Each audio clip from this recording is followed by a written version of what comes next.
আসসালামু আলাইকুম। মিষ্টি কুমড়া আমাদের জন্য কতটা উপকারী সেটা কম বেশি আমরা সবাই জানি।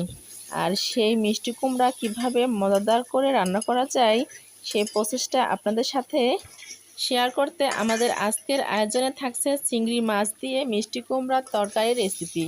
খুব অল্প সময়ের মধ্যে মজাদার কিছু রান্না করতে চাইলে রেসিপিটা রান্না করতে পারেন।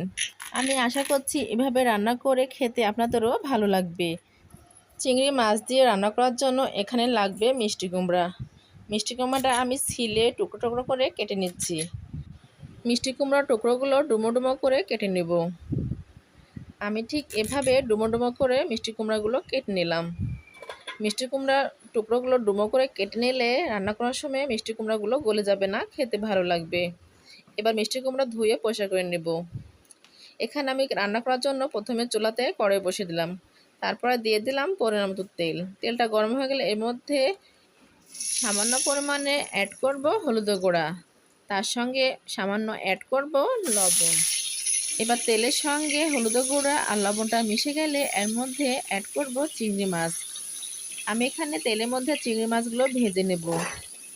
আমি 4টা চিংড়ি মাছ এখানে ভেজে নিচ্ছি। আপনারা চাইলে আরও বেশি চিংড়ি মাছ দিয়েও মিষ্টি কুমড়াটা রান্না করতে পারবেন।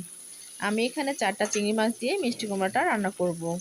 চিংড়ি মাছগুলো ভাজা হয়ে গেছে, সবগুলো চিংড়ি মাছ আমি উঠিয়ে নিলাম। এবার চিংড়ি মাছ ভাজা অবশিষ্ট তেলের মধ্যে রান্নার জন্য আবারও তেল অ্যাড করলাম।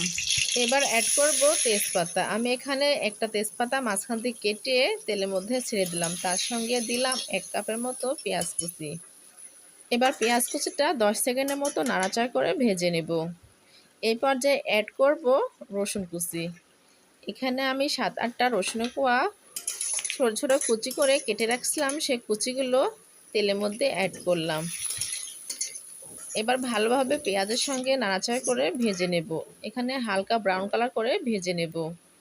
এই পর্যায়ে অ্যাড করব আদা জিরা পেস্ট। এখানে আদা জিরা পেস্ট 1.5 চামচ অ্যাড করলাম। তার সঙ্গে অ্যাড করলাম 1 চামচের মতো ধনিয়া গুঁড়া, 1 চামচের মতো হলুদের গুঁড়া, 1 চামচের মতো মরিচের গুঁড়া। মশলাগুলো আবারও ভালোভাবে নাড়াচাড়া করে কষিয়ে নিচ্ছি। ঠিক এভাবে নাড়াচাড়া করে মশলাগুলো ভাজা ভাজা করে কষিয়ে নিলাম।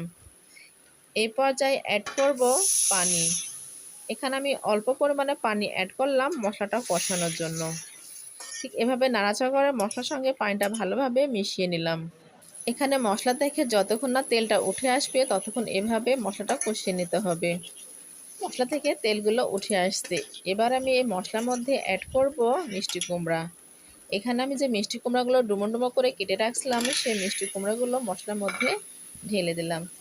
এবার 2 থেকে 3 মিনিটের মতো মিষ্টি কুমড়াগুলো মশলার সঙ্গে কষিয়ে নেব।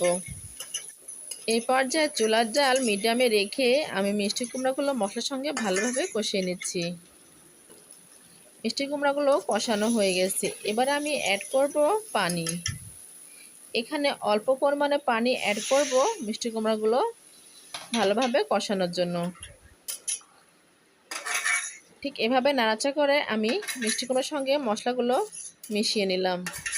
নিয়ে এবার ঢাকনা দিয়ে ঢেকে আবারও আমি 5 মিনিটের জন্য অপেক্ষা করব মিষ্টি কুমড়াটা ভালোভাবে সিদ্ধ হওয়ার জন্য।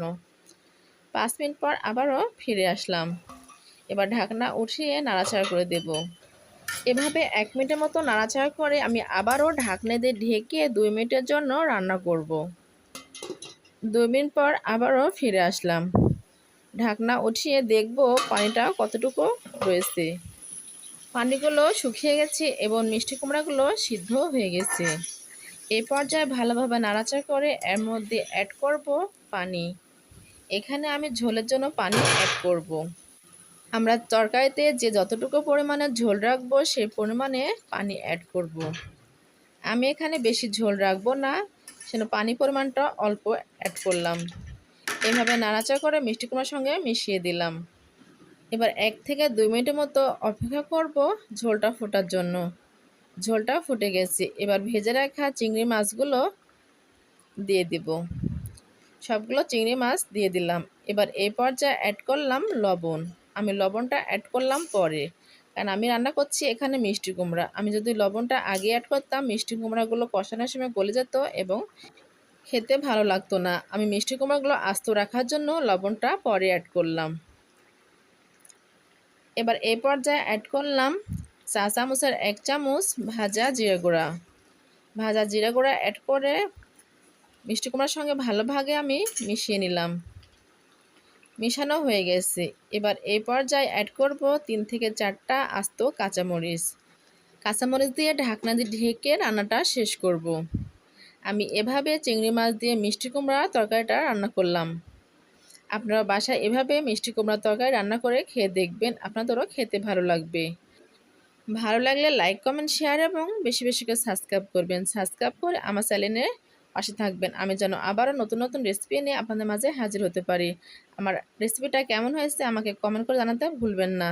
সবাই ভালো থাকবেন, সুস্থ থাকবেন। সবাইকে ধন্যবাদ জানিয়ে আজকের মতো শেষ করছি। আল্লাহ হাফেজ।